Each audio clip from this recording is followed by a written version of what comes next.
Selamat datang di Shibam, the Manhattan of the desert.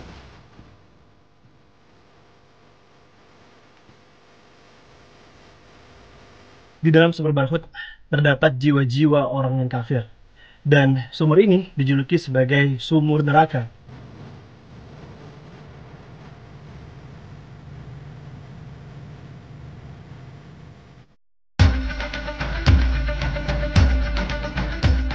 Assalamualaikum warahmatullahi wabarakatuh.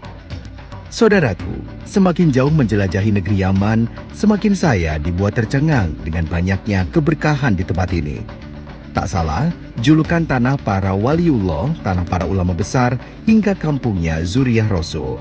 Karena memang banyak anak cucu dan keturunan Rasulullah SAW yang tinggal di negara ini.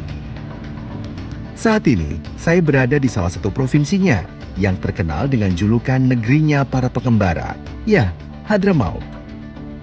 Julukan ini tersemat akibat banyaknya penduduk Hadramaut yang merantau dan menyebar ke berbagai belahan dunia, terutama ke wilayah negara-negara Asia Tenggara, termasuk Indonesia. Banyaknya cerita yang termaktub dalam Al-Quran dan hadis, mulai dari makam para nabi, peninggalan kota masa lampau, hingga lokasi sumur neraka ada di negeri ini. Saudaraku, makam Nabi dari negeri Akhaf ini diyakini berada tidak jauh dari kota Tarim, yakni di sebuah lembah yang disebut sebagai Khoberhut. Namun, sebelum sampai ke lokasi makam, saya terlebih dahulu mengunjungi sebuah sumur bernama Sumur Taslum. Sebuah sumur tua yang menyimpan kisah para peziarah sejak ribuan tahun lalu. Masya Allah saudaraku, sumur ini namanya adalah Bir At-Taslum. Dulu sahabat Rasulullah Ali bin Abi Thalib radhiyallahu an pernah memberikan kisi-kisi di mana letak kuburan Nabi Allahut alaihi salam. Tapi saat itu belum ditemukan secara spesifik di mana kuburannya, sehingga masyarakat sekitar ketika ingin berziarah di makam Nabi Allahut, mereka memberikan salam di tempat ini terlebih dahulu, karena sumur merupakan tempat yang dalam dan paling dekat dengan bumi. Nah, tradisi itu masih berlaku sampai sekarang, sehingga ketika masyarakat ingin memberikan salam kepada Nabi Allahut, ingin berziarah ke makam Nabi Allahut, mereka mampir ke tempat ini terlebih dahulu. Masya Allah. Saudaraku, siapa yang tidak kenal dengan Nabi Hud? Salah satu nabi yang Allah Subhanahu wa Ta'ala kisahkan dalam Al-Quran. Seorang manusia pilihan Allah yang mendapat amanah untuk menjalankan tugas kenabian kepada kaum yang terkenal dengan kemampuannya membangun gedung-gedung tinggi, yakni kaum Ad.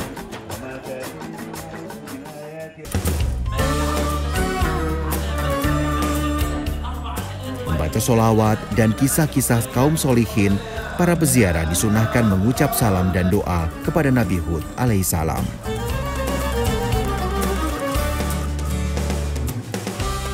Ya Masya Allah saudaraku, jadi ini merupakan bagian dari kuburan Nabi Allahut alaihissalam. Di sebelah sini kita lihat ada seperti retakan seperti itu. Dan kita masuk dan kita ucapkan salam. Assalamualaikum warahmatullahi wabarakatuh. Assalamualaikum ya Rasulullah, Assalamualaikum ya Nabi Allah.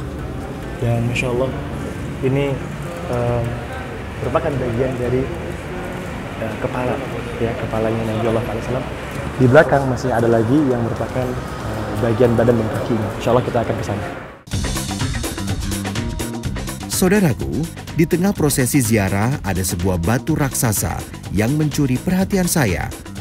Tapi ternyata batu raksasa ini bukanlah batu biasa. Batu yang terbentuk secara alami dan masih terjaga ini memiliki kisahnya tersendiri.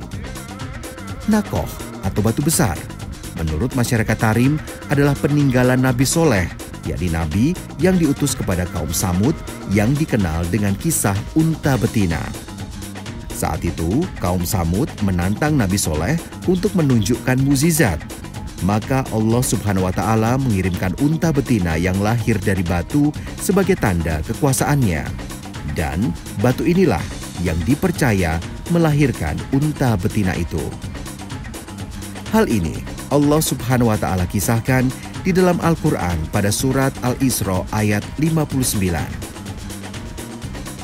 Dan sekali-kali tidak ada yang menghalangi kami untuk mengirimkan kepadamu tanda-tanda kekuasaan kami, melainkan karena tanda-tanda itu telah didustakan oleh orang-orang dahulu dan telah kami berikan kepada Samud unta betina itu sebagai mukjizat yang dapat dilihat. Tetapi mereka menganiaya unta betina itu dan kami tidak memberi tanda-tanda itu melainkan untuk menakuti. Quran Surat Al-Isra ayat 59. Kisah-kisah ini seringkali menjadi bagian dari tradisi lisan yang berkembang di masyarakat dan juga mengandung hikmah serta pelajaran penting tentang keimanan dan ketaatan kepada Allah Subhanahu wa Ta'ala.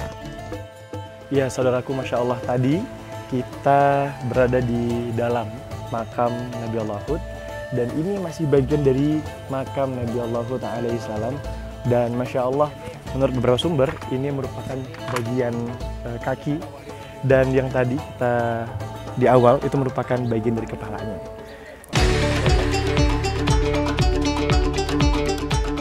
Saudaraku, panjangnya ukuran makam Nabi Hud bukan tanpa sebab.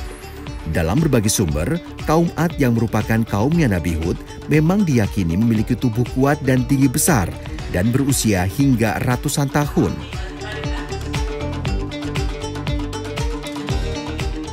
Ya, saudaraku, Masya Allah, saya jadi teringat sebuah ayat dalam Al-Quran, yaitu pada surah Hud ayat ke-50, ketika Allah Subhanahu wa Ta'ala menjadikan saudara kaum Ad, yaitu Nabi Hud alaihissalam, sebagai membawa peringatan untuk kembali beriman dan juga kembali taat kepada Allah Subhanahu wa Ta'ala. Dan tentunya satu lagi jejak Al-Quran terungkap dari bumi Allah Subhanahu wa Ta'ala di Hadramaut, Yaman.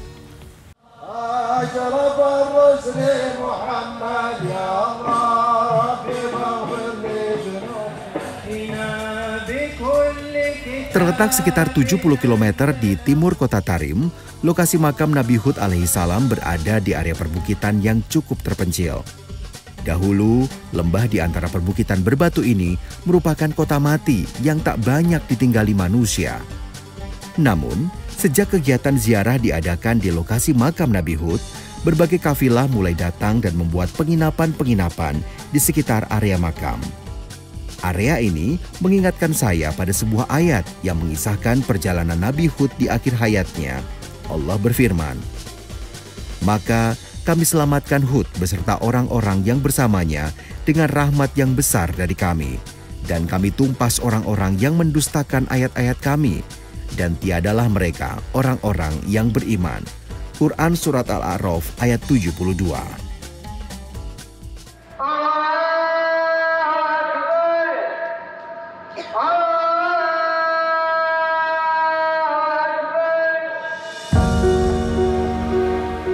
Saudaraku, mengetahui keberadaan makam para nabi mengingatkan kita akan keteguhan iman mereka dalam menghadapi segala ujian dan tantangan.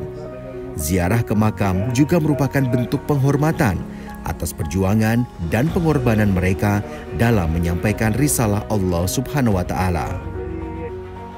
Alhamdulillah, beruntung kedatangan saya kali ini bertepatan dengan acara ziarah Daurah Syafi'iyah atau pesantren kilat musim panas yang diadakan oleh Habib Umar beserta santri-santrinya. Saudaraku, ziarah kubur pernah dianjurkan Nabi Muhammad SAW dalam hadis riwayat Imam Muslim. Dari Buraidah bin Al-Husayb radhiyallahu anhu, Rasulullah SAW bersabda, "Dahulu aku melarang kalian ziarah kubur, maka sekarang berziarahlah kalian, karena ziarah kubur itu dapat mengingatkan kalian kepada akhirat." Hadis riwayat Muslim. Saudaraku, Masya Allah, ini merupakan salah satu prosesi dari rangkaian ziarah makam Nabi Allah Hud yang diadakan setiap bulan Muharram dan juga bulan Sya'ban, langsung dipimpin oleh Habib Umar bin Hafid. Masya Allah. اليمن هي أرض واسعة ومنها أرض حضرموت التي تعتبر جزء من اليمن، وحضرموت هي أرض الأحقاف التي ذكرها الله سبحانه وتعالى، وهناك سورة في القرآن تسمى بسورة الأحقاف، قال تعالى: واذكر أخا عاد إذ أنذر قومه بالأحقاف.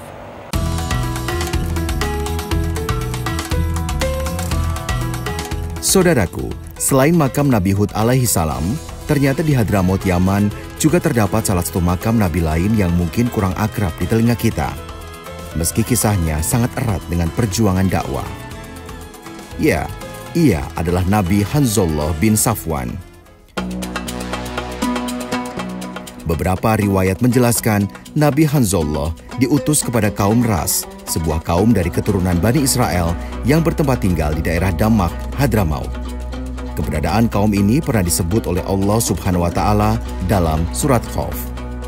Sebelum mereka, kaum Nuh, penduduk Ras, dan kaum Samud telah mendustakan rasul-rasul. Quran surat Qaf ayat 12. Saudaraku, Masya Allah, sekarang saya sedang berada di daerah Pegunungan Damak, di mana menurut beberapa sumber, ini merupakan tempat Ashabur Ras ataupun kaum Ras berada. Berarti di sekitar sini ada kuburannya Nabi Hanzalah. نعم هكذا ذكر سيدنا ابن عبيد الله في كتابه إذا البوت أن نبي الله حنظلة موجود في هذه البقعة. ما شاء الله. وقال بدليل قوله تعالى وعادا وثمود وأصحاب الرس وجعل من ذلك دلالة الاقتران في ذكر سياق الآية. Kita boleh nggak berziarah ke makamnya Nabi Hanzalah? Boleh, boleh. Boleh ya? Boleh. Oke. Sekarang langsung ya, bismillah ya. Nah, jadi salah satu adab kita ziarah ke makam-makam Nabi ataupun makam para aulia itu kita melepas alas kakinya. Oh, Masya Allah. Oke, baik-baik. Kita lepas alas kaki terlebih dahulu, karena ini menjadi salah satu adab ya. Benar.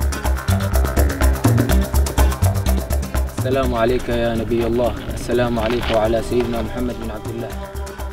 Saudaraku, meski Nabi Hanzallah diutus oleh Allah Subhanahu wa Ta'ala untuk mengembalikan kaum Ras pada ajaran tauhid, tetapi kaum itu tetap berbuat syirik dengan menyembah pohon yang disebut sebagai Syah Diroh atau raja dari segala pohon. Karena kesesatannya itulah, kaum Ras akhirnya dibinasakan oleh Allah Subhanahu wa Ta'ala melalui azab yang begitu pedih. Kami telah membinasakan kaum Ad, Samud, penduduk Ras, dan banyak lagi generasi di antara kaum-kaum itu. Quran surat Al-Furqan ayat 38.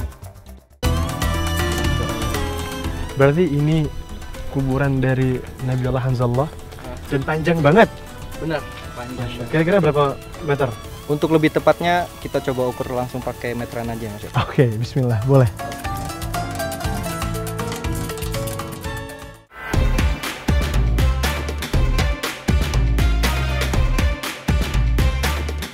Nah, sampai di sini ini hampir setengahnya sudah 11 meter lebih, saudaraku, Masya Allah. Sampai di sini, sampai di ujung makam, Masya Allah. Kurang lebih, saudaraku, ukurannya sekitar 21 meter 80 cm. Hampir 22 meter. Hampir 22 meter. Masya Allah, subhanallah. Ini salah satu kuburan terpanjang yang pernah saya ziarahin.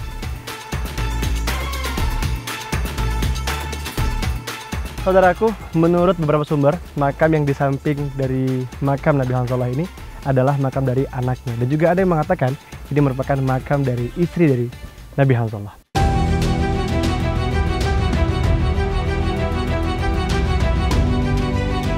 Saudaraku, seorang muslim diperintahkan untuk senantiasa mendoakan saudaranya, baik yang masih hidup maupun yang telah meninggal dunia. Sebagaimana dalam sebuah riwayat, Rasulullah Shallallahu Alaihi Wasallam juga pernah diperintahkan oleh Allah Subhanahu Wa Taala untuk mendoakan para ahli kubur. Tuhanmu memerintahkanmu agar mendatangi ahli kubur Baqi agar engkau memintakan ampunan buat mereka. Hadis riwayat Muslim.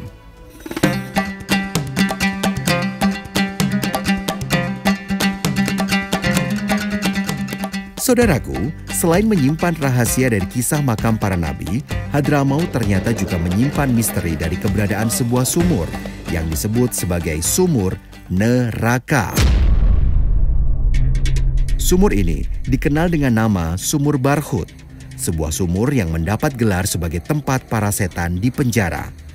Dalam sebuah riwayat, Rasulullah Shallallahu Alaihi Wasallam bersabda, "Sebaik-baik air di muka bumi adalah air Zam-Zam.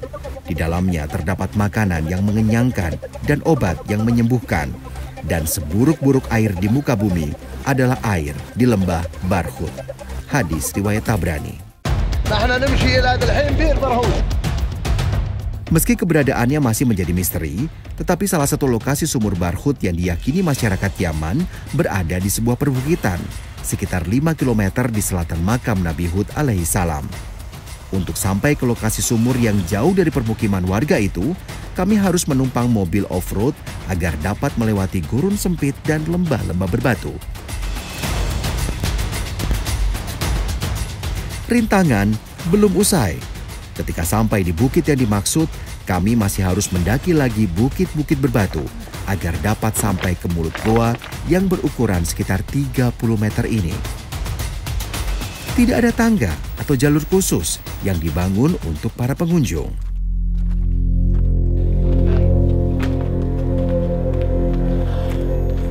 Saudaraku, selamat datang di Sumur Barhut. Di kepala saya ketika disebutkan sumur, maka saya kira awalnya sumur seperti pada umumnya. Tapi ini ternyata terletak di dalam gua seperti ini. Ini kenapa seperti ini, Mas? Boleh dijelaskan? اختلف المؤرخون على 3 أقوال. بعضهم يقولون أنه بركان، والبعض الآخر يقولون أنه بئر، والقول الثالث يقول أنه ماء عين. والذي ورد في الحديث الصحيح عن النبي صلى الله عليه وسلم في معجم الطبراني أنه ماء عين.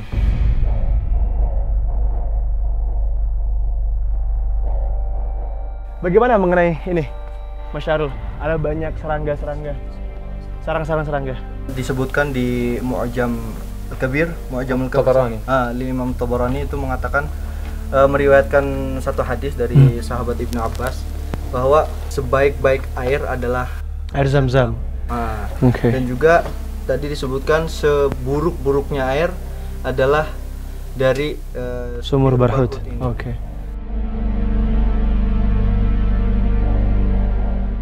Nah, saudaraku, Masya Allah, di sini memang bisa kelihatan ada banyak sarang-sarang serangga.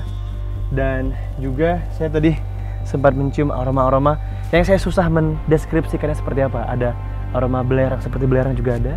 Lalu ada aroma seperti bau pahit juga ada.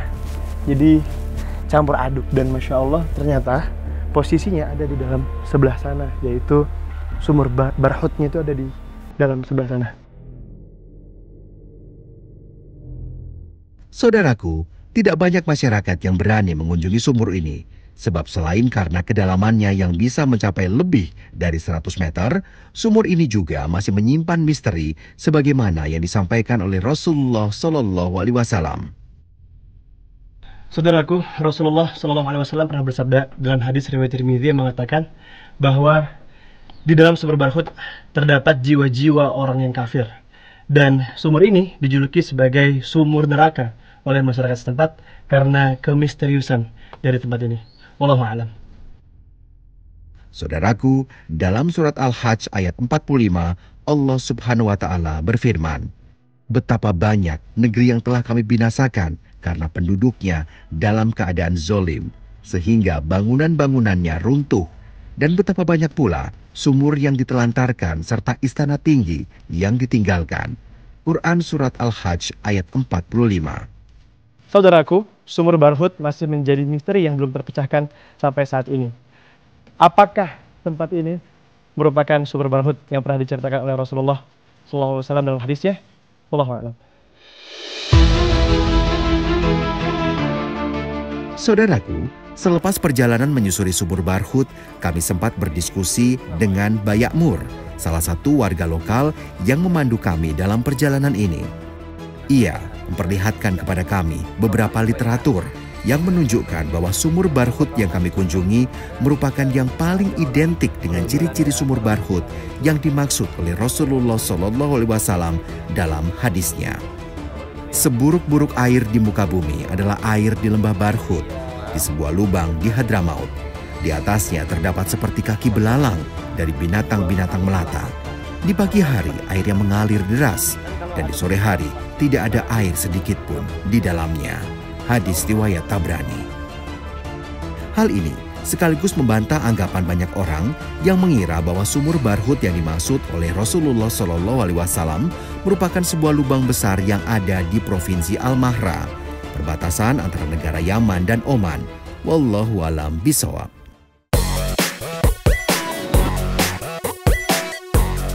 Wow, rasanya ada manis campur asam-asam seger dari yogurtnya. Bismillah.